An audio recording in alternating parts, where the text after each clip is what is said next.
Pemirsa, kita ke informasi lainnya. Ketua Umum dari Yayasan Lembaga Bantuan Hukum Indonesia, Muhammad Isnur, mengecam keras rapat diam-diam panitia kerja pembahasan RUU TNI antara pemerintah dengan Komisi 1 DPR RI di Hotel Fairmont Sudirman, Jakarta Pusat pada akhir pekan lalu. Menurut Isnur, hal itu menciderai hati masyarakat karena digelar di hotel mewah di tengah kebijakan efisiensi anggaran. Rapat yang digelar tertutup dan diam-diam itu juga dianggap sebagai bentuk rendahnya komitmen terhadap transparansi dan partisipasi publik dalam penyusunan regulasi yang berdampak luas pada tata kelola pertahanan negara. Secara substansi, RUU TNI masih mengandung pasal-pasal bermasalah yang mengancam demokrasi dan penegakan HAM di Indonesia.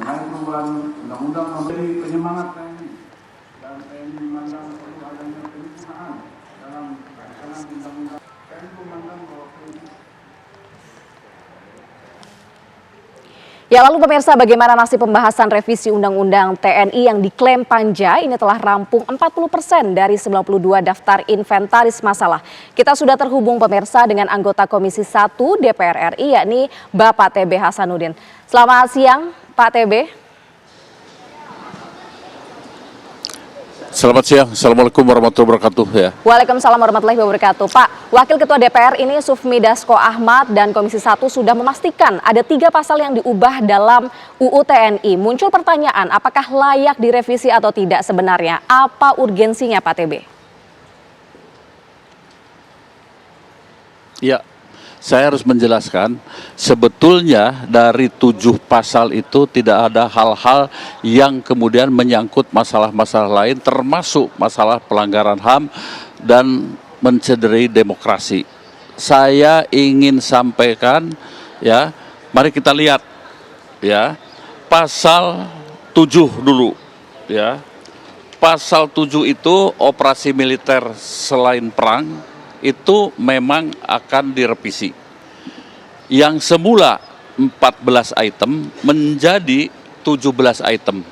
Artinya ada penambahan 3.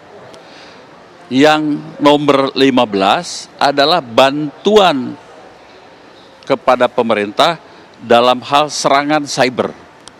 Jadi nggak ada masalah.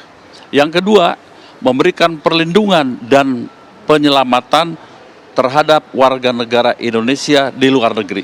Kan banyak kasus yang kemudian ada kejadian-kejadian, kita harus mengirim prajurit TNI untuk membawa kembali WNI itu ke Indonesia. Dan yang ke-17 itu adalah bantuan terhadap solusi penyalahgunaan narkoba. Dan di situ tidak ada. Dalam hal penegakan hukumnya tentu diserahkan kepada kepolisian, ya. Itu yang pertama. Kemudian yang kedua itu adalah pasal 47. Pasal 47 itu sebetulnya tidak ada penambahan, ya, di mana prajurit TNI dapat ditugaskan. Sekali lagi tidak ada penambahan. Dalam undang-undang TNI yang lama ada 10 KL. Sementara yang baru itu adalah ada di dalam undang-undang yang sudah existing sejak tahun 2004 sampai dengan 2022. Dengan kata lain, misalnya saya ambil contoh, ya, apa saja yang kemudian, ya, dimasukkan 6 KL itu.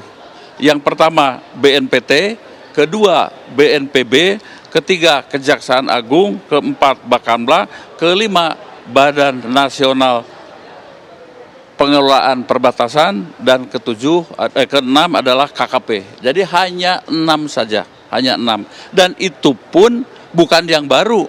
Itu sudah ada dalam undang-undang sebelum tahun 2023. Jadi kami hanya menggabungkan saja supaya lebih existing. Jadi tidak ada penambahan yang lain.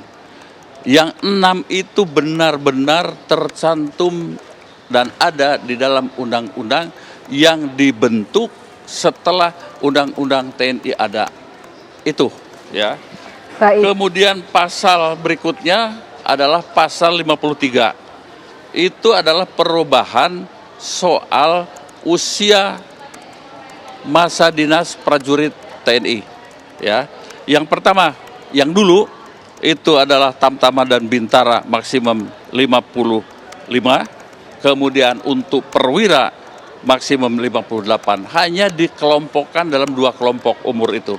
Sehingga terjadi penggelumbungan di sana sini yang notabene menimbulkan banyaknya para perwira yang tidak pada tempatnya. Pak TB. Nah, kemudian direvisi menjadi 6 kelompok umur. Ya. Pak TB, saya sudah mendapatkan poin yang Bapak sampaikan, tapi pembahasan RUU ini dinyatakan dikebut, Pak. Sudah dibantah memang oleh Pak Dasko, tapi keterlibatan publik dan juga akademisi dianggap masih minim. Sehingga publik ini menilai ini ada special treatment dari DPR. Tanggapan dari Pak TB seperti apa? Begini, kalau soal misalnya jadwal waktu, kemudian juga tempat seperti kemarin di hotel, yaitu sebaiknya sudah dijelaskan oleh pimpinan kami.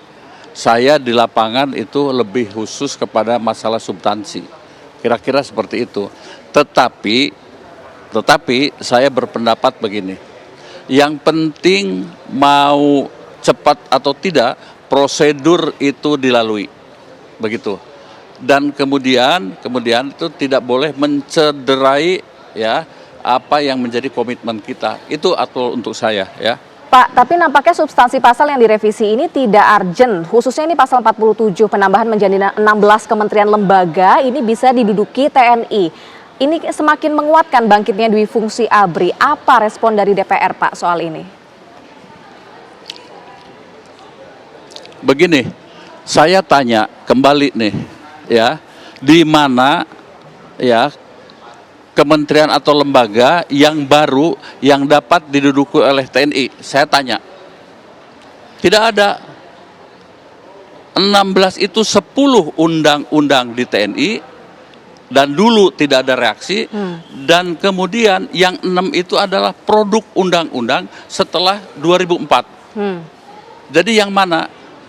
Waktu TNI dilibatkan di dalam penindakan teroris, kan ada undang-undangnya. Baik. Semua masyarakat itu meminta TNI dilibatkan.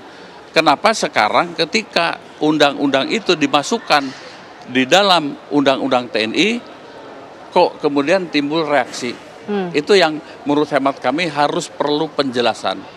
Tetapi saya memberikan rasa hormat seperti apapun, masukan-masukan ini dan lain sebagainya, dan kami akan laporkan pada pimpinan menjadi bagian yang tidak terpisahkan untuk mencari solusi terbaik. Itu. Oke, baik Pak, berarti target selanjutnya seperti apa Pak dari Komisi 1 DPR? Untuk memisahkannya terutama. Dalam program itu sekarang kami melaksanakan, ya hari ini itu adalah menyisir lagi, mungkin ada masukan, kami akan diskusikan dan kemudian lalu melakukan sinkronisasi. Baik. Ya, saya tidak tahu apakah hari ini selesai sinkronisasi, apakah besok dan sebagainya, tergantung situasi di tempat rapat nanti. Begitu. Baik, terima kasih atas waktunya Pak TB Hasanuddin, juga informasinya sudah menjelaskan kepada kami selaku anggota Komisi 1 DPR RI.